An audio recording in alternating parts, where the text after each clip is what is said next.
Hi, how's everybody doing today? This is Rich here on behalf of Rich TV Live with our very special guest, many-time guest. It's the president of Halo Labs, Katie Field. How you doing today, Katie? I'm doing well. How are you, Rich? I'm doing fantastic. Now, I know you guys had some news, some big news about Yes. an acquisition of Outer Galactic Chocolates. Yes. So I thought this would be a great time to talk about it. Why don't you tell us a little bit about it? I'd love to. So Outer Galactic Chocolates was the basically the holder of the Type N license up at in MDT, which was that the distributor that we ended up taking ownership of earlier this year that had a management agreement for the Type N license. We've now actually acquired it fully. And in addition to that, the expertise of the founder of Outer Galactic Chocolates, Jeff Stewart, who is just a complete whiz, total genius, very creative when it comes to the edibles space. To me, this was actually very well timed. I don't think that, a year ago, we necessarily thought of ourselves as an edibles company. We definitely thought of ourselves as a concentrates company, although we did have gummies in our product lineup in Oregon. But what we've seen actually with the market developments and what we've seen during COVID-19 is that edibles are actually gaining share as a category overall. And there are a couple theories for that. But the fact that we now have more of this expertise in-house, and it's not something that we have to go out and contract an extensive project to get all these new recipes. And what we're doing is actually we're on pace basically within the next month from the platform, the Type N Outer Galactic's license, to launch a full line of gummies in California that are vegan, gluten-free. Wow. They taste great. There are 6 different flavors, and then they're going to be strain specific as well. So we're really excited about the acquisition. It's just been a great platform for us, in California. But now then sort of thinking back to then applying that, the new learnings to then Oregon and what we're doing in Oregon. So they're very synergistic. We plan to look at the recipe that we're using in California and then to implement it in Oregon as well in a couple different packs sizes. Right now, we just have one single piece gummy. And so we're looking at doing a 5 and a 10 pack in Oregon. And this is all thanks to this acquisition, really, because the expertise, we now have this great partnership with Jeff, and he's really a tremendous addition to the team as well. Wow. This is when I saw the news, I was like, whoa, this is a big acquisition. And it says in the news that you guys plan the edibles launch in September. That's correct? Yes. Yep. So what does this mean for Halo Labs? To me, it strikes me that there is no other cannabis company like you guys priced at your point. Like, let's be honest. Like, you guys are a real business. Right? Like, you guys are a real business. You guys have proven it. You have real products. You have real facilities. You guys are growing internationally, and you guys are priced at 9 cents in America. So for the investors that are watching, guys, I want you guys to realize that the reason why we do this is to try to show you guys the transparency behind this company. Yeah, I mean, maybe there are some issues with dilution, and maybe there's a lot of shares out, and maybe there is some issues with the company as a startup growing. But the reality is, this is a real company doing real business. And that's what I true. like. Not perfect. That's true. No company's perfect. But one thing I've noticed that I like about you guys, because I've had to deal with an issue with a company called Saniva. And Saniva was actually in California too. And I don't know if you're familiar with Saniva, but Saniva went out and raised a whole bunch of money from people here in Vancouver and didn't pay them back. And I'm talking millions of dollars, my own friends. I'm in the deal myself, and they've just been halted because they can't afford to pay anybody. So I really want to make sure people understand, there's a big difference between, the companies like Halo Labs that have money in the bank right now and have a plan and are executing that plan regardless of the share price. And a company like Saniva that went from $17 to 15 cents and now is halted and owes everybody money. like literally owes everybody money. And it's sad because I have friends that have literally lost millions on that deal. And I love what you guys are doing because you guys are building a real business. Like these acquisitions are Yes. massive acquisitions, guys. Like No, this is and exactly, that's exactly right. And the point is that each is basically a stepping stone in the larger strategy to verticalize our footprint in California and our footprint internationally. And that's the bottom line. Each is an execution point of how we can do what we're doing and do it even better, and do it faster and offer better value. So I appreciate you pointing that out, Rich. And I would just say that that's exactly what we're trying to do. We are trying to get together and we are executing on it, a strategy to operate a real cannabis business, and one that is going to be, a cannabis business that is a leader for years to come. So that's where our head is at. I love that. And as an investor, I mean, we're looking for undervalued, underexposed, underappreciated opportunities. Now, there are some concerns about dilution. There's a lot of shares out there. You guys are using stock a lot of times to acquire these companies. But my answer to a lot of people for that, and a lot of people are going to take shots at companies that do that. And there are companies that do that have been successful. And there's companies that have done that haven't been successful. But the biggest thing that I like to remind people is the number one advantage of being a public company is that you can utilize your stock to acquire your growth. And if you're a public company and you're not utilizing your stock to acquire your growth, then you're using cash. And then when you use your cash, now you're putting the company at risk, because then the company becomes potentially, a going concern. Would you agree with me? And well, I would agree with you, and especially in the sense that for any company in a rapid growth, it doesn't matter the industry, but take into consideration that with cannabis, especially being a US operator, we do not have access to those traditional working lines of credit, right? We need cash to fund our working capital needs. We have to get very creative with it, and operators in the cannabis industry need to come up with ways that they can even help each other in terms of terms, and the terms that we give our customers, the terms our vendors give to us. So it's exacerbated. I guess the point is that in cannabis, it's even exacerbated. Cash is even more at a premium in our industry, because not only are we in rapid growth, where working capital would be under, pressure anyway, but also the fact that we just do not have those traditional revolving lines of credit as other industries do. Now, hopefully that will change. We're very hopeful that will change. But for now, we do view cash as a kind of scarce and valuable commodity. And so we need to just keep everything on track. It's a fine balance. And when we can use stock, to do these acquisitions, we do. And I would say, regarding dilution, it's all depending on, is it accretive or not? And so I believe that these transactions are accretive. And so, for example, Outer Galactic Chocolates, what I like to point out is that now becomes a platform for edibles, which are not a current product category for us in California. We basically have a distribution of a vape cartridge business at the moment with some concentrates. Live resin can be a little seasonal. We're going to have more live resin coming online soon. But the point is, we built our distribution up on, essentially our vape cartridges at the moment. And now we are adding product category.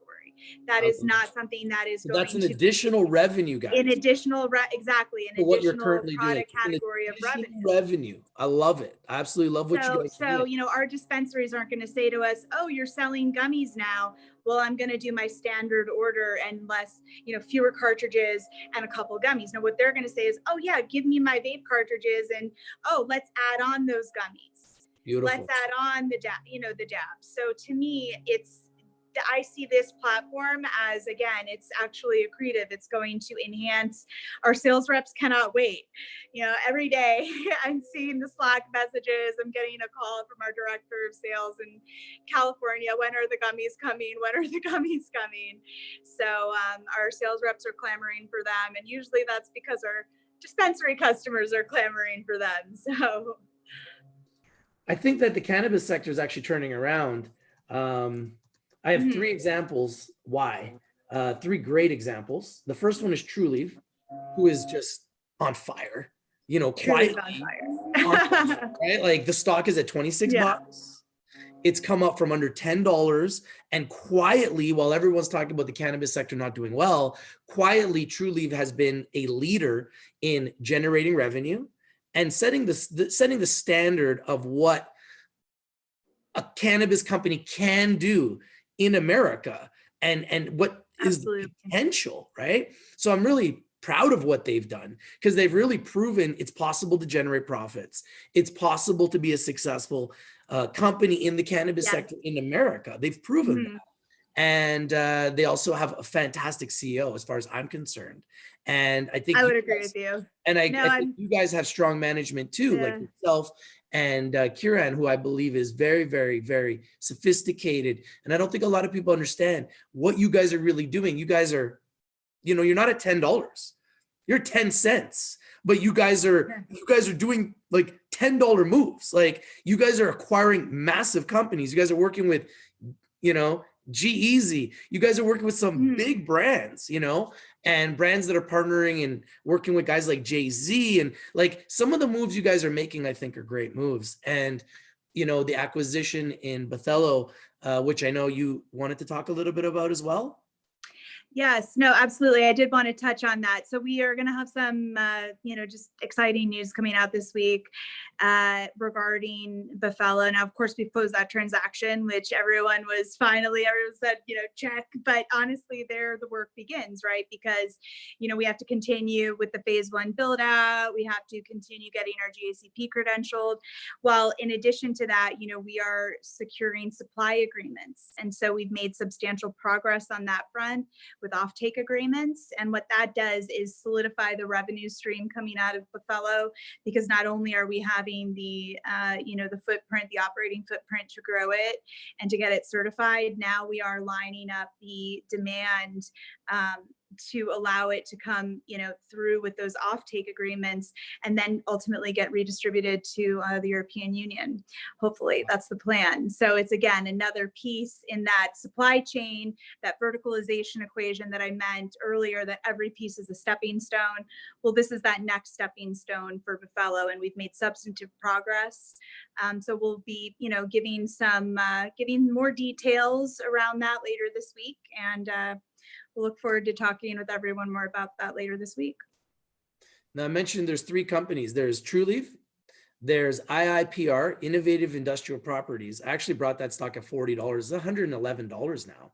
Goodbye. Yeah, it's done extremely well. And also GW Pharma is done extremely well. And so is Grow Generation Corp, GRWG. Grow Generation Corp, I don't know if you're familiar with them, but they're also on the NASDAQ and they've done extremely well. They're one of the few that's gone up, like True Leaf and like IIPR. Now, all 3 of those companies are companies that I've been following over the last few years, and they're companies that I've said are some of the strongest companies in the cannabis sector. They've really risen to the top, and it's because of their profitability. And investors are becoming more sophisticated when it comes to investing in cannabis companies. And what they're looking for first are the companies that are profitable. Well, what I see in a company like yourself is a company that's really in the growing phase, a company that's a startup, and, you know, at 10 cents, it's not at $111 like IIPR. It's not at $9 like Grow Generation Corp. You know, it's not at $26 like True Leaf. You guys are at 10 cents. So when people are looking at this company, you have to realize, guys, you get what you pay for, right? This is a company that has tons of potential, but it's still at a very reasonable price. So when people complain about the dilution, I'll say, well, if it wasn't for the dilution, you wouldn't be seeing the stock at 10 cents. So you have to understand, you get what you're paying for. So you have a company that's at 10 cents that has all this business and really no reason to be at 10 cents. But the reason why the company is at 10 cents is because there is more shares out than some of the other companies. Like IIPR is a very tight float. That's why you see the stock at a really high price. We saw the same thing happen with Tilray. Tilray had a really tight float. Stock exploded from 20 bucks to 300. And then what did Tilray do once they were at those higher prices? They started to dilute the stock. Why? Because they have to raise money. Because this is a very capital intensive business. Correct. And it's a new industry. It's a completely new industry, newly public, not even legal in America yet, federally. Not even legal yet, federally in America. Let's remember that. So companies like Halo that are at 10 cents, you could say, oh man, so much dilution, blah, blah, blah, blah, blah. Okay, but find me another company like Halo at 10 cents. No, I mean, I would agree with that. And regarding profitability, we've really, our CFO has done a great job in the last couple MD&As, but to kind of explain the effects of the vape crisis and the reduction in that demand, and even the how we had to bring back product from the market in Oregon. I mean, there was this whole, plus then with, the concerns, COVID has actually turned out to be boosting demand. And so Oregon's been just doing, going gangbusters for us. But, in the beginning, and there was definitely some uncertainty surrounding it. So, but what we saw is that coming out of Q1, there was this, we felt like we had basically that trough in demand in our financial results, that we had really turned a corner. And, I know he's been obviously looking at this closely because, financials are going to be coming out, and we are pleased that we feel like the company has really been kind of coming together and we're making progress, and, Oregon has actually turned out to be profitable for us. So it's interesting. And, it's kind of based on each market, it'll kind of mitigate the overall result. But if you kind of peel the onion back a little bit and you look at each market, and that's the approach that we're taking, we realize that this is a very opportune moment for Oregon. And, it's interesting because it's the kind of market, and I have spoken to a couple of my peers in the industry about it, but just overall industry trends, it's the kind of market that you need a local focus. You can't be on the East Coast and manage Oregon from a distance, but Oregon is almost double what it was year over year, which is hard to imagine. How can a legal, mature market be up year over year, almost double? I mean, it's hard to wrap your head around, but yet it is. And so it's experienced this growth. So I guess the point that I'm trying to make is I feel that Halo is really in a unique position, because while we are a publicly trading, multi-state operator, we're more of a regional player, really, and we can have that laser-like focus, not a micromanagerial, but we really have, close focus on Oregon, which allows us to execute because it is more of a local market. It does require, historical relationships and operating in Oregon, which we've been doing since 2015, whereas other players that are much larger than we are know that Oregon is a great opportunity, but have found it difficult to manage and difficult to get into Oregon, or just, be as successful as they know they can be, because they're not as in the weeds, so to speak. And so for me, Oregon has been this unique opportunity for Halo. There's crazy protests there. Does that affect you guys or anything like that? That's crazy over there. It's like a war zone. I don't know if that's true. Right. No, I was just in Portland actually earlier this week. No, I mean, what we've seen, definitely you're right. There is some, I actually didn't, there wasn't anything, we weren't in any of the downtown areas per se, but the businesses are closed. They're keeping limited hours. But your business in Oregon isn't affected though, right? Like your business. Not at all. Okay. No, not at all. So we don't have, but I would say we don't really have an operational footprint, although of course we're distributing into Portland, and we have not seen a reduction in our shipments into the Portland area. I mean, the demand is still strong. So, again, it's just cannabis has, regardless of the protests, regardless of COVID, Oregon has been a market that has continued to grow. And so I guess, just to kind of quickly recap the point, we're in this unique position where being in Oregon for as long as we have, we have experienced this growth, we've been able to maintain a local level approach where we're able to be in the details and, maintain those longstanding relationships and make those spot buys when we need to of trim and do these things that enable us to really capitalize on the growth that's going on there in Oregon. And so it's interesting because while we are this publicly trading multi-state operator, we're actually able to take more of a local approach with Oregon, which has really enhanced our results in that market. And it's great because for all of us, for a long time, I think Oregon was viewed as this, oh, well, it's just there are so many licenses. How can you make money in that state? But this is where we come from. Oregon is where our company was founded. And it's cool to see that sticking to our roots has now been the sort of the beacon of our company and something that we've really been able to build on going into California. So it's been great to see that. Now, there's a consistent conversation about the dilution of the stock. Are you guys ever considering doing a reverse? Is it something that you guys would consider?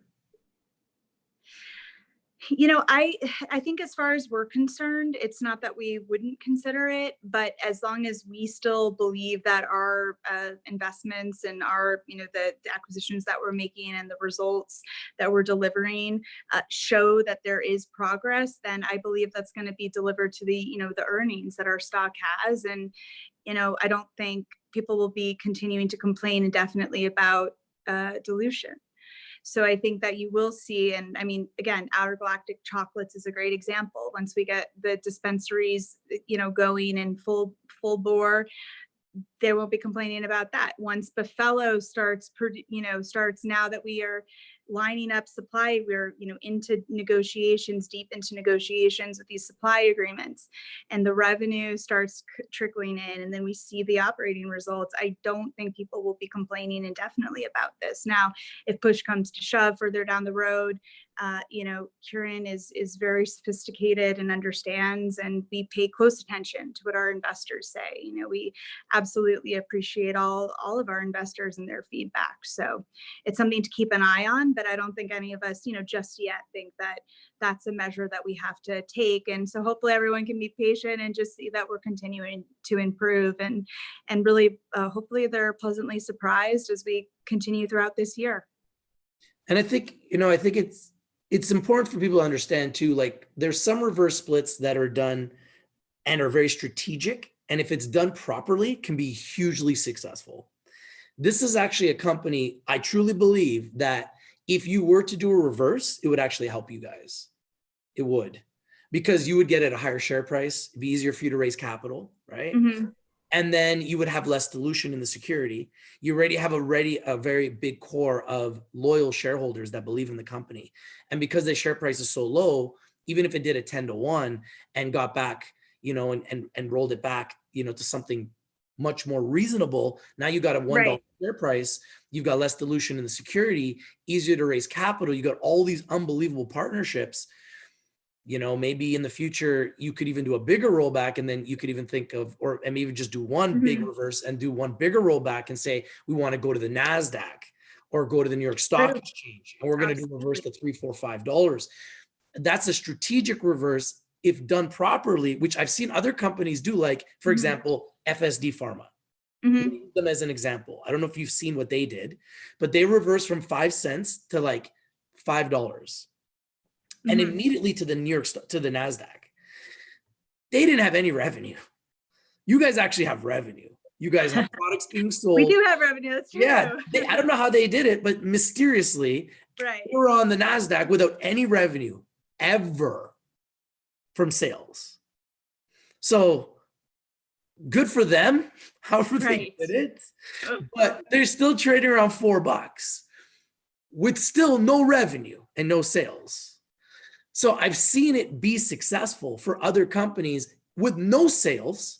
Imagine with your news flow, with your partnerships, with your sales, if you guys did what they did and were on the NASDAQ, that would be epic.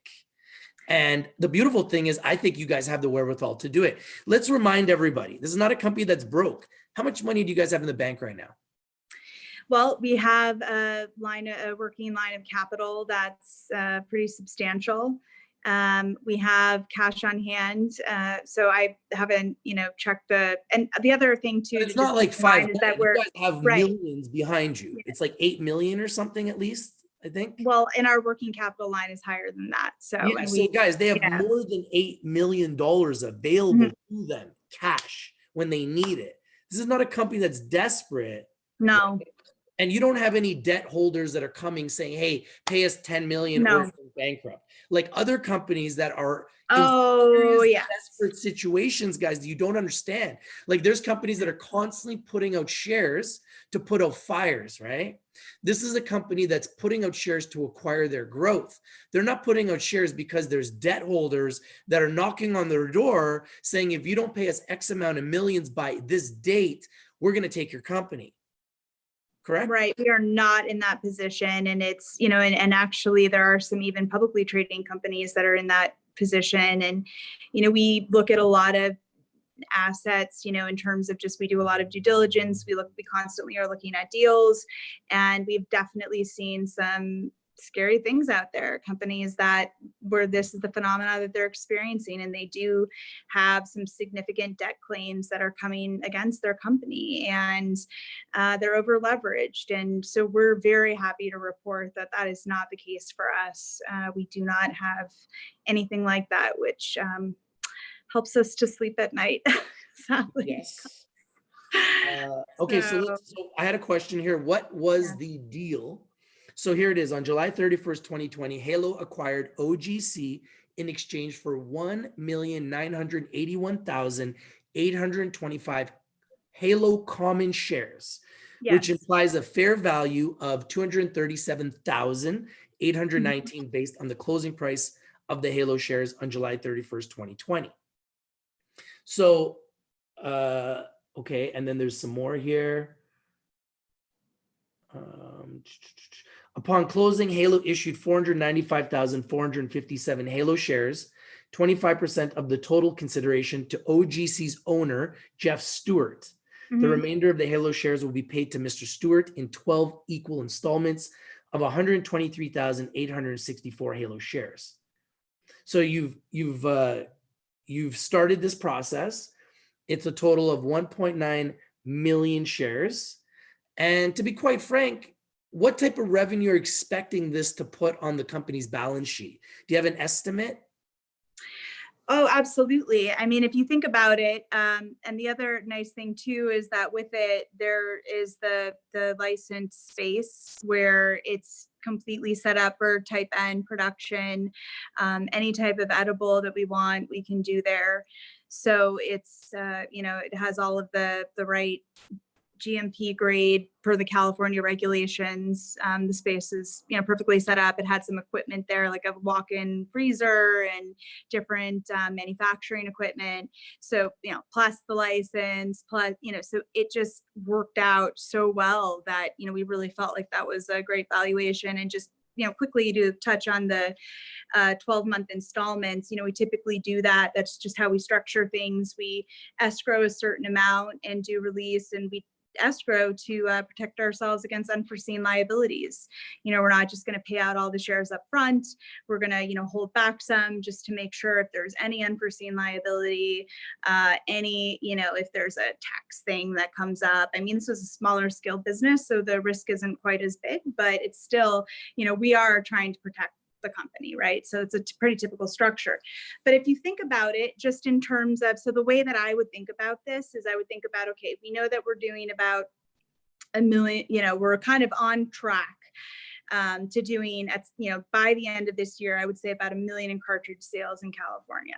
And that's pretty conservative. I mean, we've been doubling month over month, but be that as it may, just use that as a target. Edibles are about, I would say, while cartridges may be about a third of the market, edibles may be 10 to 15%. So if you think about it that way, based on the distribution that we have in California, we should be able to add, $400,000 to $500,000 a month in gummies, right?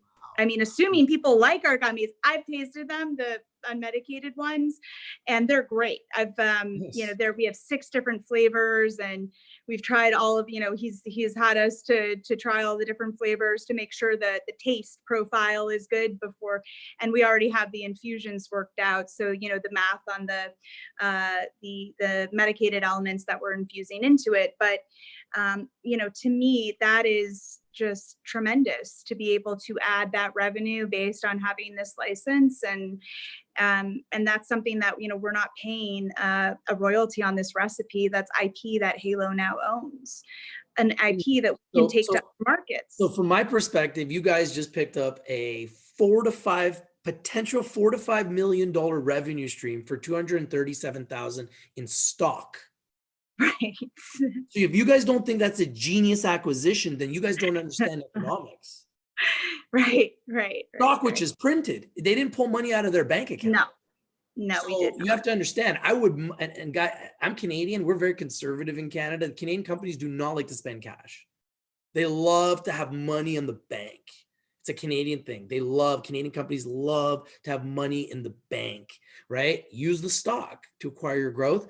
Leave the money in the vault. That's right. Let the vault grow, right? It's a very conservative Canadian mentality. But I like what you guys, and I've talked to Kieran about this, and he said, why would I use cash when cash is so hard to come by when I can be using stock?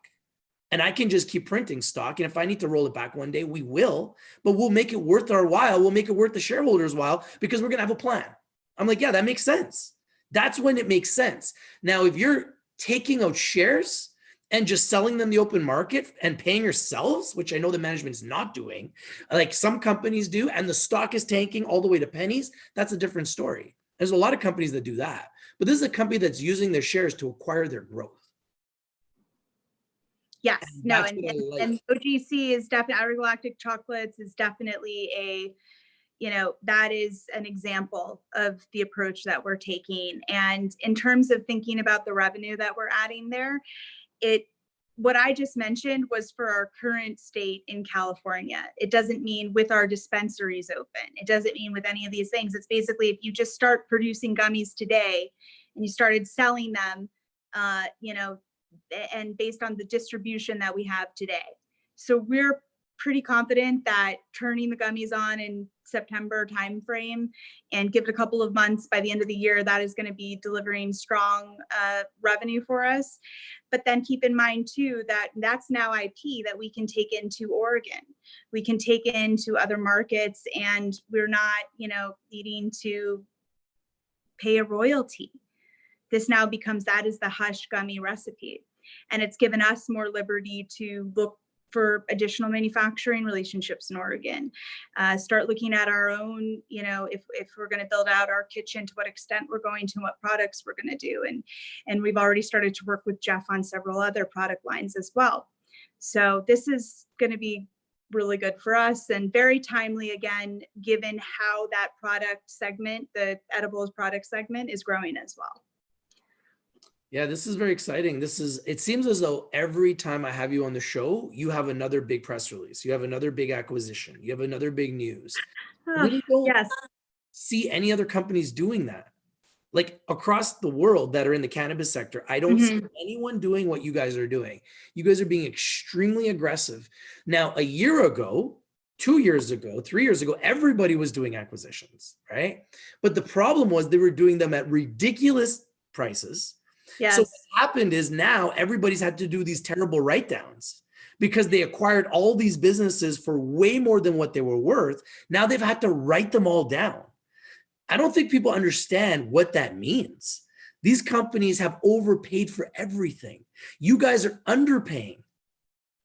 You guys are literally underpaying right now. Right. No, OGC it's been a very exciting acquisition for us. And, you know, we think that it's also going to propel Jeff's chocolate brand as well.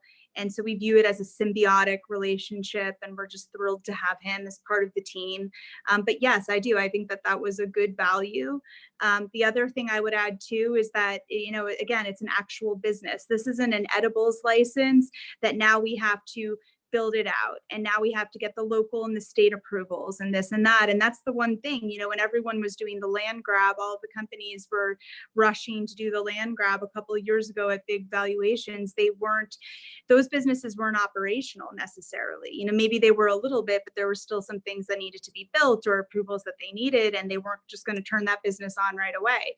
And that's something that now everyone realized, oh, I just paid for the license and land, and now I need working capital, I need to hire people, I need to get all these government approvals, and it's a lot harder than it looks. And so that's what everyone experienced, you know, a couple of years ago when they were doing those deals at large valuations. And now we're in a market where investors are much, much pickier, you know, and good, they should be, you know, they're pickier, they're looking for results. And that's the way we're approaching our acquisitions as well. We're looking for companies that maybe aren't necessarily turnkey, but they already have licenses, they have a building, you know, there's some bit of a, you know, it doesn't have to be crazy amounts of revenue, but they have a track record. It's not something that we're going to have to do all the heavy lifting on, that there's going to be a path to start adding value to the company. I like what you guys are doing. I think it's really smart. You know, imagine, guys, there's this beautiful forest, right? And everybody wants this forest. And that's what the cannabis sector was 2 years ago, 3 years ago. Everybody wanted this forest, and then it burns to the ground, right? Everything burns to the ground. There's a couple of trees left. And you guys are coming back now saying, you know what? We're going to take up these last couple of trees. Nobody wants them. And we're going to get them for really, really cheap because nobody wants them because everything's burnt to the ground. Everybody forgot about this area. That's kind of or they don't, or they can't do it. Or they can't do the acquisition because they already spent all their money. And yeah, they don't got the resources, and they're in a tough situation, and they're already in too deep, and there's all these problems where you guys are sitting there going, okay, well, we're going to look and see what is the cheapest. And I've talked to Kieran about this, which I thought was really smart, because I had a friend of mine up in Vancouver, and he told me that 4 dispensaries 2 years ago got sold for 10 million each. Now Kieran's telling me you can get them for 500,000 to $1 million. Right. Think about that. That's a big difference. That's what I'm saying happened, guys. So people were paying 20 times more 2 years ago than what they're paying today. So Kieran's coming around picking up all the dispensaries now for 500 grand to $1 million in stock. Right. Meanwhile, other companies were being paid in cash, $10 million for dispensaries. I know. I have friends of mine that told me, they're like, oh my God, these dispensaries just got sold for 10 million. And they were joking, saying they don't even make $1 million a year. How do you buy them? Right. They probably just got their licenses and it just opened their doors or something like that. I know. Crazy. It's crazy. It's just different these days. It's just, I know. And we look back on, oh, those were the days. Well, I don't know, because then it didn't necessarily foster those principles to, you know, cannabis is a sector that's around to stay, whether it's been up or down. I mean, that demand is not going anywhere. If anything, there's demand shifting from the traditional market to the regulated market. So now it's not a matter of if, it's a matter of when the operators really emerge that are going to be the business leaders of the future industry. And that's a place that we expect to be. You know, we definitely expect to be there. And we're glad that we are here. And we can, we can look for those opportunities to step in and pick up other acquisitions at a good value. And we think there's a lot of value in this market. And, it's not like we can pick everything, but we'll pick certain things that, again, put together that, stepping stone strategy to verticalization and completing our vertical in California. I call it selective verticalization, because it's not like we're trying to be everything to everyone, but have a few company stores in California, add some grow, both outdoor and indoor. And so these are things that you're going to see coming out with the approaches that we're taking, and additional news that'll be coming out in the coming weeks. So we're continuing to build this step by step. I think it's a pretty genius strategy.